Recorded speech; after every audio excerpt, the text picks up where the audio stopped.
Sony is allegedly shutting down several storefronts for digital game purchases starting this summer, and I want to talk about the effects that this will have.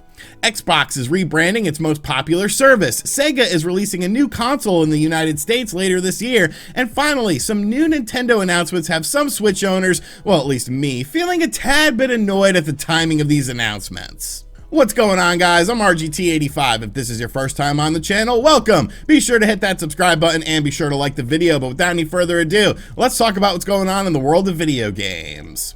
So one of the greatest debates in video gaming is, of course, digital versus physical when it comes to your games. Now, if you know anything about me, I definitely prefer physical games because I like to have something in my hand, something tangible, something that if I need to sell it for whatever reason or I want to trade it with someone, I can do that because I own a physical copy of this game. But to downplay digital sales would be, silly in my opinion, because digital sales have been rising. And one of the main reasons we've seen this is, of course, because of the digital storefronts. You can purchase games digitally on a plethora of systems, and of course there is the other side of it where it allows smaller indie developers who, let's be realistic, probably couldn't put their games out on a CD or a cartridge or a Blu-ray and put it out in a storefront because of the small budget of these games. It gives them a chance to actually get their games out there to the masses. So I definitely understand the positives of the digital storefront, but we started to see the decline of the digital storefront with things like these storefronts actually closing down. The Wii and the DS definitely come to mind when I think of things like this. I recently just purchased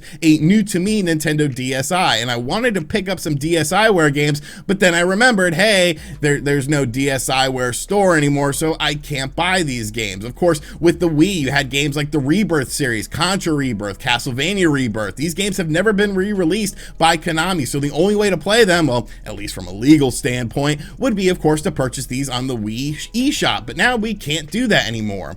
It seems like Sony is now getting involved in this as well, so we're starting to get a timetable for these digital stores. It seems like at maximum you got 15 years to purchase these games, which, I mean, does seem like a long time, but we'll sort of talk about why it's really not a long time when you start to think about it, because now, allegedly, starting this summer, the PlayStation 3, the PlayStation Portable, and the PlayStation Vita online stores will be shut down by Sony. Now, according to this report, the PS3 and the PSP are shutting down on July 2nd, with the Vita following on August 27th. Now, we have to talk about the downfalls of this situation because I feel like we've already highlighted the positives. It allows indie developers to get their games out there, but you got to remember, your game is out there, but now it's kind of getting lost to the sands of time. It's something that we talk about with games disappearing on the Wii U eShop as well. Like, I can't imagine creating a game, having it release on a system, and then that game just completely disappearing unless I want to re-release that game on another system. Some of these companies aren't even around, and there could be some sort of nostalgia tied in with these games. Of course, the bigger situation that's going to arise from this is the fact that games for the PlayStation 3, the PlayStation Portable, and the Vita are going to skyrocket in price now because of this. Obviously, people are going to want to be able to have these games to play, so people are going to buy these games off of places like eBay and secondary markets, causing this huge spike. It's just, I understand it. I understand that it costs time and money and resources to do things like keep up these digital storefronts, but I just hate to see them disappear because you're literally losing games. Look at the Vita. Like, I think the Vita is going to be the system that's most affected by this. I don't own a Vita. I never really got into the Vita, but it's a system that I've been sort of interested in. And with so many smaller indie titles that ended up releasing on the Vita, or games that just didn't get a physical release in general, these are now going to be completely gone, completely lost. There's going to be no way to support the developers and the publishers who released these games. You would have to obviously just do something like hack your system. And yeah, it's easy to hack a PSP. It's easy to hack a PS3. I mean, hell, I think I have a tutorial on how to hack a PSP on my channel. Like, that's how easy it is, and I'm an absolute idiot. But it's just, I hate seeing things like this. I hate seeing digital storefronts being gone. I hate seeing games just being lost to the sands of time. In 15 years, I mean, really, when you think about it, that's not a whole lot of time. Like, think of how many awesome games that I just talked about. Things like the Rebirth series that, unless you hack your Wii or your Wii already has it on there, you're never going to be able to play this game again. So it's a very interesting situation. It's crazy to think that out of all the companies with these lineages, of course, Sony starting with the PlayStation 1, Nintendo with the NES, the best company when it comes to preservation of their older games is Xbox. Like, that's just absolutely baffling to me. So yes, if you are a PS3, a PSP, or a PlayStation Vita gamer, you'll want to pick up some games very quickly because it looks like they're going to be disappearing sooner rather than later. Next up, Xbox Live is rebranding to Xbox Network. I really don't have much to say about this. You know, they're obviously changing the name. I think it's kind of weird because Xbox Live has been so synonymous with the Xbox brand. Like, since Xbox came out, of course, Xbox Live is one of its main things. And it's just something that we've just sort of assimilated with this brand. Now they're changing it to the Xbox Network. It obviously shows a little bit of a change of philosophy within Xbox. They're wanting to expand to more devices. They're wanting to expand to more gamers and more players out there by doing things like putting Game Pass on your phone or on your PC. But I think it's very interesting to see them actually changing the name. I just sort of wanted to mention this. I've seen a lot of people talking about it, so I thought I'd throw my 2 cents in there. But yes, Xbox Live is changing to Xbox Network.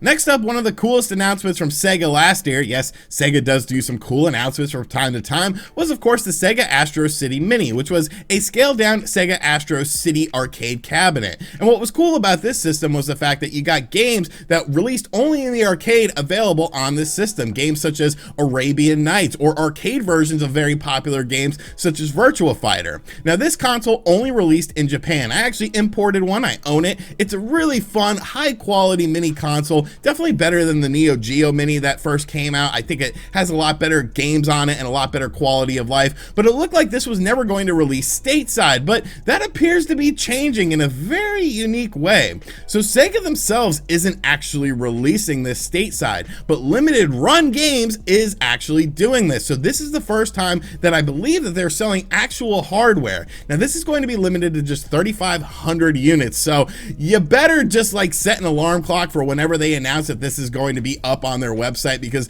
I could see this selling out very fast. So the main difference on the Astro City Mini for the US market is of course just pretty much going to be the packaging of it. It's going to be all in English, whereas the Japanese version is all in Japanese. They're not going to touch anything like the actual games themselves or anything. Like, these are arcade games. Like, you could play all these games. You don't have to have a deep knowledge of Japanese in order to enjoy them. It's pretty much just going to be the box itself, the instruction book, and of course all of that other stuff. But I think this is actually very, very interesting because it's the first time Limited Run has done something like this, and I think it sort of sets a precedent potentially for the future of things like this, things that only get a Japanese release, such as a collectible system such as the Sega Astro City Mini, potentially now coming stateside because of companies like Limited Run. It does suck that there's only going to be 3,500 of them, but I guess you sort of have to gauge what the market is going to be for these. Like I said, you can still pick this up on Amazon right now and have it imported into the stateside region, and you know, you're getting the same exact system. But I think it's very cool that a new Sega product, a new Sega system, the Astro City Mini, is actually launching stateside with an official English version that is obviously going to be a high collector's item, but definitely very cool stuff here, and maybe Sega will make another yearly announcement of cool stuff soon.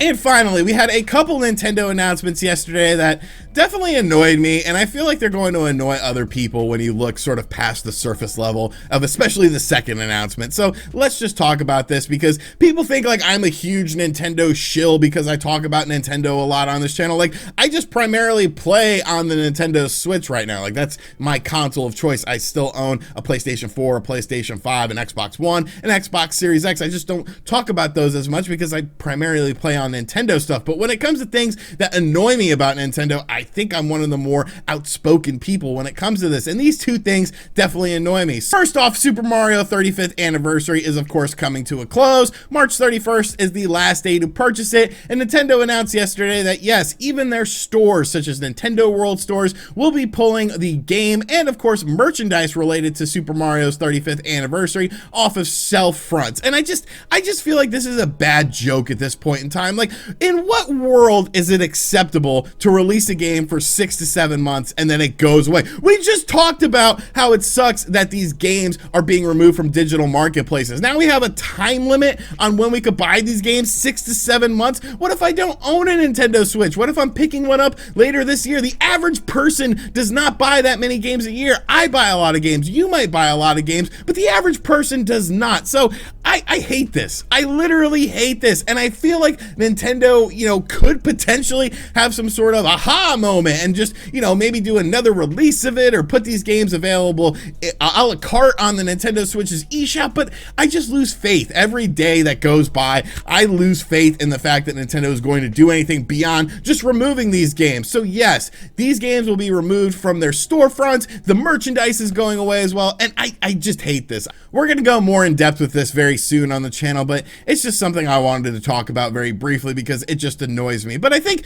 the bigger annoyance that obviously is going to impact a lot more people has to be the fact that Nintendo has announced another mobile game. And, you know, mobile gaming, it's not something we do here on this channel. I don't care about mobile gaming, but there are mobile games that I do understand. Something like Pokemon Go. Pokemon Go, I actually played Pokemon Go. It was a fun little thing, and I understood why it became such a big phenomenon. But Nintendo announced yesterday another partnership with Niantic for another AR-related game, and this involves Pikmin. Now, there's nothing wrong with Pikmin. There's nothing wrong with Pikmin. I know there are Pikmin fans out there, but I think we can all be realistic about this and just say that Pikmin is like a D-tier Nintendo franchise. Maybe not in terms of quality, but in terms of things like sales, in terms of things like consumer interest. Pikmin is not a very popular Nintendo franchise, but Pikmin is getting an AR style thing that will make walking fun. And a lot of my peers are very excited about this, and I guess they're big into walking and stuff like that. Even some of my friends are like, yeah, Pikmin AR, you should get a rule. And I'm like, it's not gonna rule. It's Pikmin that are gonna like walk alongside of you. Okay, like Pikmin is not a very popular franchise, and some people seem to think that this will be like a Pokemon Go like experience in terms of getting Pikmin out there. And I think if anything, it's the complete opposite of that. The reason Pokemon Go was successful was because Pokemon is a big franchise. People love Pokemon. Pikmin, while they love the game itself, is not a huge franchise. Nobody really cares about Pikmin at the end of the day.